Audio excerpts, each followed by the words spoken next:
미국 주식에 투자하는 분들 정말 많으시죠? 그런데 지금 여러분의 수익률을 조용하지만 아주 직접적으로 갉아먹을 수 있는 변화가 논의되고 있습니다. 바로 증권 거래세라는 건데요.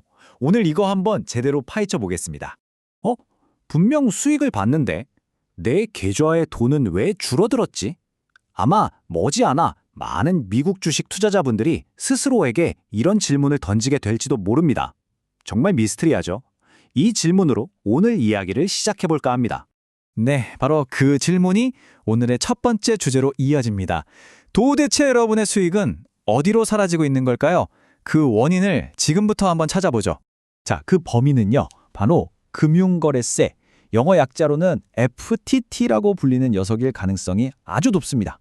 이게 뭐냐면 우리가 마트에서 물건 살 때마다 수수료가 조금씩 붙잖아요. 그거랑 비슷하게 생각하시면 돼요.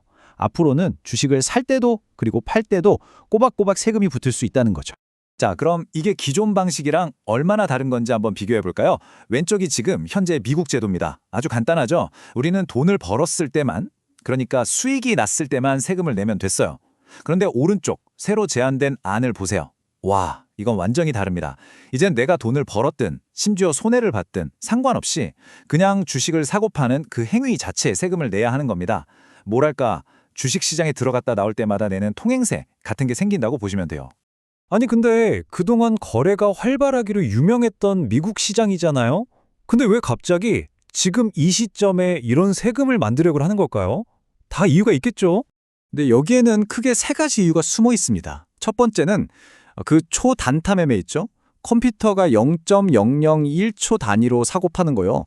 이런 걸 좀 규제해서 시장이 너무 과열되는 걸 막겠다는 거고요. 두 번째는 당연히 돈이죠.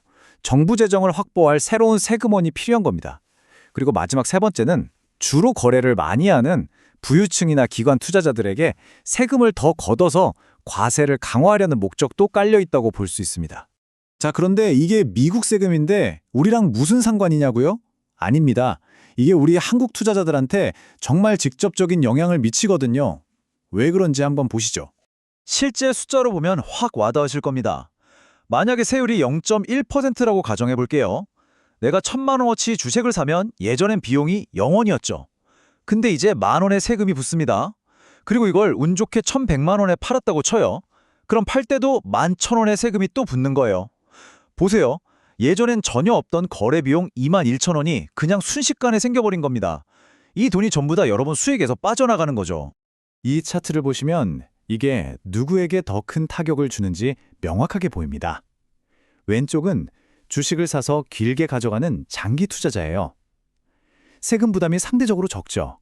그런데 오른쪽 하루에도 몇 번씩 사고 파는 단타 투자자를 보세요. 거래할 때마다 세금이 계속 붙으니까 수익의 상당 부분이 그냥 세금으로 사라져버릴 수도 있는 겁니다. 정말 치명적이죠. 그리고 이게 진짜 중요한 포인트인데요. 우리 한국 투자자들한테는 이게 그냥 세금 하나 추가가 아니라는 거예요. 우리는 이미 뭘 내고 있죠? 그렇죠. 달러로 바꿀 때 환전 수수료 내고 해외 증권사에도 수수료 내고 나중에 돈 벌면 한국에 양도소득세도 내야 하잖아요. 그런데 여기에 미국 금융거래세라는 부담이 하나 더 겹겹이 쌓이는 구조가 되는 겁니다. 부담이 정말 만만치 않겠죠? 자, 그럼 이제 가장 중요한 파트로 넘어가 보겠습니다. 이렇게 상황이 바뀐다면 우리는 도대체 어떻게 우리 소중한 포트폴리오를 지켜야 할까요? 그 전략에 대해서 이야기해 보겠습니다. 그렇다면 우리는 어떻게 해야 할까요? 새로운 투자 전략, 일종의 플레이북을 짜야 합니다.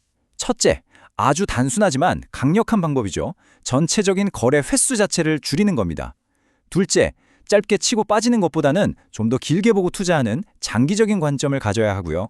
셋째, ETF 같은 펀드에 투자하시는 분들 많으시죠?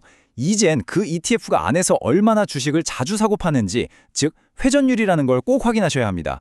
회전율이 높으면 그만큼 거래세 비용이 나도 모르게 빠져나가고 있다는 뜻이니까요. 그리고 마지막으로 이게 정말 중요한 습관인데요. 항상 모든 비용과 세금을 다 뺀 나의 진짜 수익률이 얼마인지를 계산하는 습관을 들여야 합니다. 마지막으로 이 문장을 한번 곱씹어봤으면 좋겠습니다. 이제부터는 매매 실력이 아니라 세금 구조에 대한 이해가 당신의 수익을 결정할 것이다. 어쩌면 주식 투자의 게임의 룰 자체가 바뀌고 있는 건지도 모릅니다.